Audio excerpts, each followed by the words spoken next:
నమస్తే. ప్రస్తుతం ధర్నా చౌక్లో అయితే ఉన్నాం. ఈరోజు ధర్నా చౌక్లో నిరుద్యోగులందరూ కూడా మహా గర్జన అయితే ఏర్పాటు చేయడం జరిగింది.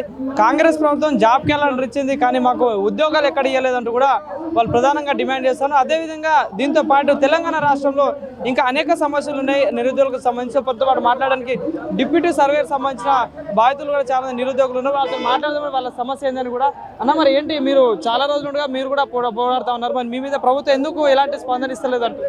గవర్నమెంట్ ఫామ్ అయ్యి యాక్చువల్గా సంవత్సరంన్నరకు ఎక్కువ అవుతుంది. 2 లక్షల జాబ్స్ ఇస్తా అన్నారు, ఇంతవరకు ఒక జాబ్ నోటిఫికేషన్ ఇవ్వలేదు.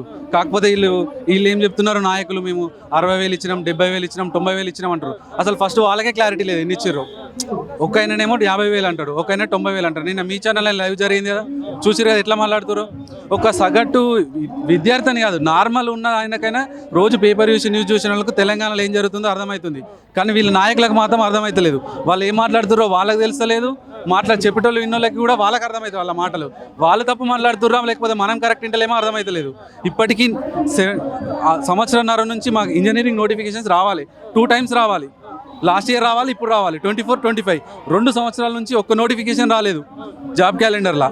జాబ్ క్యాలెండర్ ప్రకారం మీ పోస్టులు అనేది అక్టోబర్లోనే రిలీజ్ అవ్వాలి. సో ఇప్పుడు అక్టోబర్ కాస్త మళ్ళీ అక్టోబర్ రావడం వచ్చింది కాబట్టి అదే అన్న, రెండు అక్టోబర్లో వస్తున్నాయి. ఆల్రెడీ లాస్ట్ ఇయర్ అక్టోబర్ పోయింది, మళ్ళీ అక్టోబర్ వస్తుంది. 3 నెలలు అయితే ఇంతవరకు ఒక్క నోటిఫికేషన్ రాలేదు. ఇప్పుడు వాళ్ళు ఏమంటారు, త్వరలో చేస్తామని అంటున్నారు. జనవరిలో ఏమన్నారు, అసెంబ్లీ సమావేశంలో పెడతామని అన్నారు. జనవరి పోయిపోయింది. నెక్స్ట్ ఏమన్నారు, మళ్ళీ మార్చిలో ఇప్పుడు బడ్జెట్ సెషన్లో పెడతామన్నారు. బడ్జెట్ సెషన్ పోయింది. మళ్ళీ ఇప్పుడు ఏమొస్తున్నాయి, వర్షాకాల సమావేశాలు వస్తున్నాయి. July last week, August first week. మళ్ళీ ఇప్పుడు పెడతామని అంటారు. అది మళ్ళీ పోతుంది. అది క్వశ్చన్ మార్కే. ఇక ఇదే కాంగ్రెస్ ప్రభుత్వం, మరి మీరు ఏరుకోరు, మీరు గెలిపించుకున్నారు. కాంగ్రెస్ ప్రభుత్వం అయితే ఉద్యోగాలు వస్తాయని మీరే అన్నారు, కానీ మరి వచ్చినాక ఎందుకు ఇట్లా అవుతుంది? మరి ఇప్పుడు అందరూ ఏమనుకుంటారు, నమ్మైనా ఎవరైనా ఓట్లైనా ఏదైనా నమ్మేస్తారు. కానీ వాళ్ళు మోసం చేసారు. మనం చేశారు అనుకోం కదా. లాస్ట్ గవర్నమెంట్ అట్లా మోసం చేసిందనే వాళ్ళను తీసేసి వీళ్ళని దింపినాం, మనం గద్దెక్కించినాం. వీళ్ళు కూడా అట్లే చేస్తున్నారు కదా. దాని రిజల్ట్ తెలుస్తుంది. ఇప్పుడు లాస్ట్ టైం సభ పెట్టినప్పుడు తక్కువ వచ్చారు, ఈరోజు ఎంతమంది వచ్చారు, 2,000 మంది అని వచ్చారు ఈజీగా.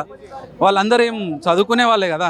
నిరుద్యోగులు ఎవరు లేరు, వీళ్ళంతా కావాలనే ప్రభుత్వంపై తప్పుడు ప్రచారం చేస్తా ఉన్నారు. నిజమైన నిరుద్యోగులు చదువుకుంటున్నారని ప్రధానంగా వాళ్ళు మాట్లాడుతున్నారు. ఎంతవరకు వాస్తవం? ఇప్పుడు నిరుద్యోగులు లేని ఇంత ఎండకి ఎవరు వస్తారు అన్న? చూడండి ఒకసారి, మా మొక్కలు చూడండి, అక్కడ కూడా చూడండి ఒకసారి. ఇంతమంది ఉన్నారు, ఎవరు రారు కదా. రాజకీయంగా చేసే వాళ్ళు అయితే మేము ఎందుకు వస్తాం, మాకేం పని? అవును చెప్పండి. ఇంత ఎండలో ఏం మాకేమో రోగం అయింది తిరిగి రావడానికి? అది రాంగ్.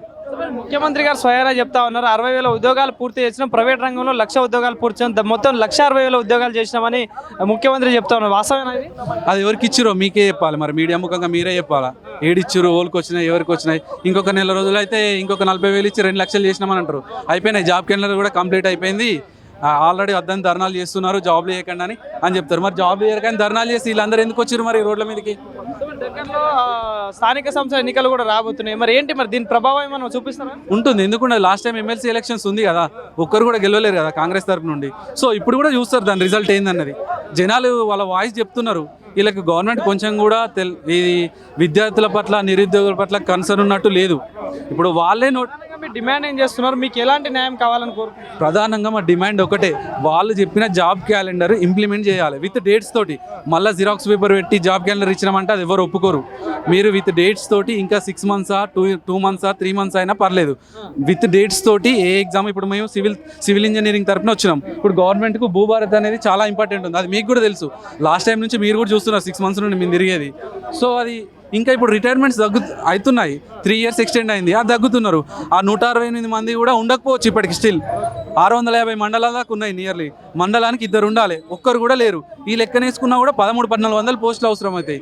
అది 100-150 మందితోటి చేస్తున్నారు. ఇప్పుడు గవర్నమెంట్ తెచ్చిన భూభారత్ చట్టం అయితే ఫెయిలే కదా. రైతులకు సమస్యల మీద తీసుకొచ్చింది, ఇంకా సమస్యలే తీసుకొస్తున్నాయి, కానీ సమస్యలు అయితే సాల్వ్ అవుతలేవు కదా. మీరు చెప్పండి అన్న, మరి ఇప్పుడు ఏదైతే డిప్యూటీ సర్వేర్ సంబంధించి కూడా చాలా మంది అదే మనం మాట్లాడుకున్నాం. సో మరి అక్టోబర్ రావాల్సిన నోటిఫికేషన్ ఇప్పటిదాకా రాని పరిస్థితి, ఏం చెప్పదలుచుకున్నారు ప్రభుత్వానికి? ప్రభుత్వము ఆగస్టులో జాబ్ క్యాలెండర్ అసెంబ్లీ సెషన్స్లో రిలీజ్ చేసినారు. అక్టోబర్లో ఇంజనీరింగ్ నోటిఫికేషన్స్ ఇస్తామని మాకు మాట ఇచ్చినారు. మేము ఆ రోజు నుంచి నోటిఫికేషన్స్ వస్తాయని మేము ప్రిపేర్ అవుతున్నాము. మధ్యలో ఎస్సీ వర్గీకరణ ఆపినారు. ఎస్సీ వర్గీకరణ కంప్లీట్ అయ్యి 3 నెలలు అయింది. ఇప్పటికి ఒక నోటిఫికేషన్ ఇవ్వకుండా కాలయాపన చేస్తున్నారు.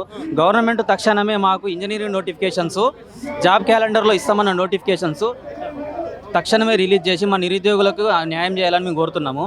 అదేవిధంగా గవర్నమెంట్ ఏమన్నా మేము గవర్నమెంట్లో ఉన్న పెద్దలు ఏం మాట్లాడుతున్నారంటే నిరుద్యోగులు జాబులు వద్దంటున్నారు, ధర్నా చేస్తున్నారు అంటూ. ఒక్కసారి ఇక్కడికి వచ్చి చూడండి ఎంతమంది ఇక్కడ నిరుద్యోగులు ఈరోజు వచ్చినారో. వీళ్ళని చూస్తే అర్థమవుతుంది. మేము ఎవరంటే జాబులు వద్దని మేము ధర్నాలు చేస్తారా? మాకు జాబులు కావాలని మేము ధర్నాలు చేస్తున్నాము. మాకు ఎట్టి పరిస్థితుల్లో మీరు జాబులు ఇవ్వకుండా మీరు స్థానిక సంస్థల ఎలక్షన్లో పోతే మేము అసెంబ్లీ ఎలక్షన్స్లో గత ప్రభుత్వం ఎట్లా ఓడగొట్టినామో ఈ ప్రభుత్వంలో ఉన్న స్థానిక సంస్థల ఎలక్షన్లను మొత్తం ఓడగొడతాం మేము. కానీ కొంత సమయం ఇవ్వండి, కోర్టులలో కేసులు నడుస్తామని, కంపల్సరీ మీరు జాబ్లు ఇస్తామని చెప్పి ప్రభుత్వం నుండి చెప్తా ఉన్నారు. నమ్మొచ్చా? ఓన్లీ గ్రూప్ 1 నోటిఫికేషన్కి మాత్రమే కేసులు నడుస్తుందండి. ఏ నోటిఫికేషన్ కూడా కేసులు నడుస్తలేవు. గ్రూప్ 1కి మిగతా నోటిఫికేషన్లకు ఏ సంబంధము? గ్రూప్ 1 కేసు అనేది అది నడుస్తుంది, ఆ రిక్రూట్మెంట్ కంప్లీట్ అయితే మిగతా నోటిఫికేషన్లకు సంబంధం లేదు కదా. మీరు మొన్నటి వరకు ఎస్సీ వర్గీకరణ అని చెప్పేసి అన్ని నోటిఫికేషన్ లింక్ చేసి ఆపినారు. ఇప్పుడేమో గ్రూప్ 1 అని చెప్పి అన్ని నోటిఫికేషన్లకు ఎందుకు ఆపుతున్నారు? మీరు మళ్ళీ ఇప్పుడు ఎలక్షన్ నోటిఫికేషన్ ఇచ్చి మళ్ళీ మీరు 2 సంవత్సరాలు గడుపుదామని చూస్తున్నారా? మీరు నోటిఫికేషన్లు ఇవ్వకుండా మీరు ఇట్లనే కాలయాపన చేస్తే ఈరోజు జరిగినది ఇదే విధంగా మేము రెగ్యులర్గా మేము ప్రభుత్వం పైన తిరుగుబాటు చేస్తాం. నోటిఫికేషన్లు ఇచ్చేంత వరకు మేము ఇదే విధంగా తిరుగుబాటు చేసి మేము ప్రధానంగా ఎలాంటి న్యాయం కోరుకుంటున్నారు? మీ డిప్యూటీ సర్వేకి సంబంధించిన అభ్యర్థులకి ఎలాంటి న్యాయం కోరుకుంటున్నారు? ప్రభుత్వము భూభారతి చట్టం తీసుకొచ్చింది. భూభారతి చట్టం అనేది మీరు సక్సెస్ కావాలని అనుకుంటే డిప్యూటీ సర్వేయర్ పోస్టులను వెంటనే రిలీజ్ చేయాలా. లేని ఏడల రైతులు సర్వే మ్యాప్లు అనేవి ఇప్పుడు భూభారతి చట్టంలో కీలకం కదా. మీరు డిప్యూటీ సర్వేయర్లను ఫిల్ చేయకపోతే రైతులు కొట్టుకొని వస్తారు. మళ్ళీ వాళ్ళ సాగులో కూడా మీరే ఈ గవర్నమెంటే కారణమవుతుంది. ఇప్పటికే మీరు కొన్ని పథకాలు ఇవ్వడంలో ఫెయిల్ అవడం వల్ల చాలామంది రైతులు చచ్చిపోతున్నారు. మళ్ళీ మీరు ఇదే విధంగా సర్వేయర్లను తీసుకోకుండా మీరు భూభారతి చట్టం తీసుకొస్తే మళ్ళీ రైతులు కొట్టుకొని చచ్చిపోయే పరిస్థితి వస్తుంది. మీరు ఖచ్చితంగా నోటిఫికేషన్ ఫిల్ చేసి ఇంజనీరింగ్ నోటిఫికేషన్లు అదేవిధంగా సర్వేయర్ నోటిఫికేషన్ ఫిల్ చేయాలని మేము కోరుకుంటున్నాం.